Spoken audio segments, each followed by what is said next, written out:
When do you know that you've missed on a first round quarterback? Like, have you ever seen? That Have you yeah, ever? I have. I experienced one big miss. So have you ever? And Has ever been the case, Rick, where not necessarily quarterback, but any position you draft a player in rounds 1 through 7, and you really like the kid on tape, and you're in a handful of training camp practices, you go, "Oh my God, what have we done?"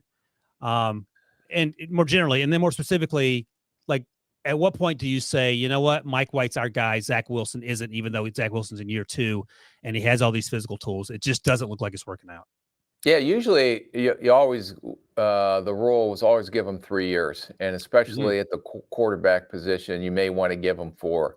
But you want to see if they are trending in the right direction. If they continue to make the same mistakes, and no matter how hard you coach them or how much time you spent, they still don't get it, then eventually you got to say, okay, we're hitting our head against a brick wall here. It's time to move on. But usually you try to look at the progression of the player, not only, okay, his first year, then how he was during the OTAs, how he was during training camp. Is he taking the steps forward necessary? And sometimes you got to have patience, and there's not a lot of patience in this business anymore. So if you and your coaching staff believe truly we're just hitting our head against the wall and it's time to move on, then you just admit you were wrong, because no one's ever going to be right. Move on and try to get it better and make a better decision the next time. All right, can I ask you about the 2011 draft in Yeah, particular? So Cam goes yeah, first. Cam goes first overall, and look, that was a tough year for quarterbacks. Let's be honest. It was the lockout year. So Jake Locker goes 8, Blaine Gabbert goes 10. You guys take Christian Ponder at 12, and then the next quarterback doesn't go till round 2. Andy Dalton and Colin Kaepernick with back-to-back picks. So Christian Ponder, I don't remember how many years he played in Minnesota, but how did that go down? Because obviously it wasn't the home run that you're hoping for. No, it wasn't, and we took a shot at it. We needed a future quarterback. I believe we had, if I'm not mistaken, back in 2011, that we had traded for Donovan McNabb that year. I'm not, if I recall, I'm not sure. Maybe our crackpot staff can dig that up real quick. That's the way to get him to work hard. Call him a crackpot. But it was, the intent was let him sit, let him learn. We liked his athletic ability. He played really well in the Senior Bowl. Super intelligent kid. Made plays at Florida State. Had a good senior year, although they never really took it to the next level with him at the quarterback. So we took a swing at Christian Ponder. It was some other things that I won't get into on the air here, probably why it didn't work out for him in Minnesota. Nothing to do with off field. He's got the greatest family in the world. It was more football related things. But by the way, Chris, Rick, excuse me, quickly. Brett Favre was 2010. You guys traded for Donovan McNabb that offseason, July 2011. So he was also on the roster during Christian's rookie season. You're right, and that was a kind of the intent, I think, is to have Christian sit and go with Donovan McNabb.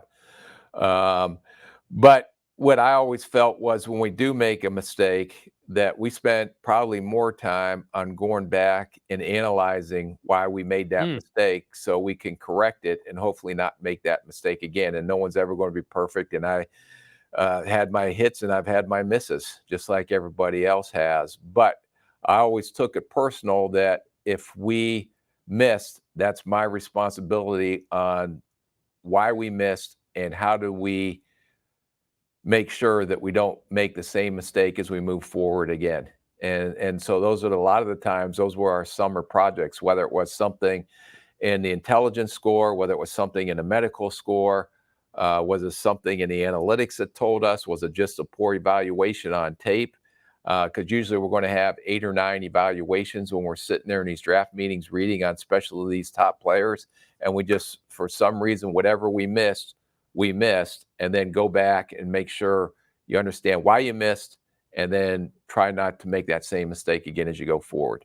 And you said on previous podcasts that one of the things you learned throughout the sort of whole process of this thing is that you want, obviously, quarterbacks who are smart, but what you figured out is you need quarterbacks.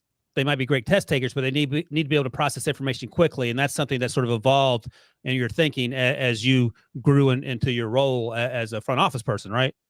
Yeah, no, it's the intelligence plus how quickly can they process when they're under stress, and how can you recreate that so you can get some kind of measurement? Because I said I can sit here and sound like the smartest guy in the world, but if all of a sudden I have to go operate and I have to make quick decisions in 2.5 seconds, can I operate at that same level as I can when I'm not under duress?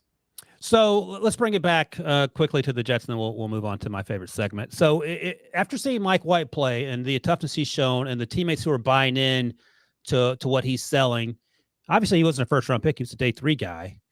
Are you giving, if you're running the team, are you giving Zach Wilson another chance? Are you going to wait till the end of the season, let him get his mind right? Like, are you moving forward with Mike White, trying to trade? Like, what is your thought process on a quarterback that you took? What was it? It was a top 5 pick last year.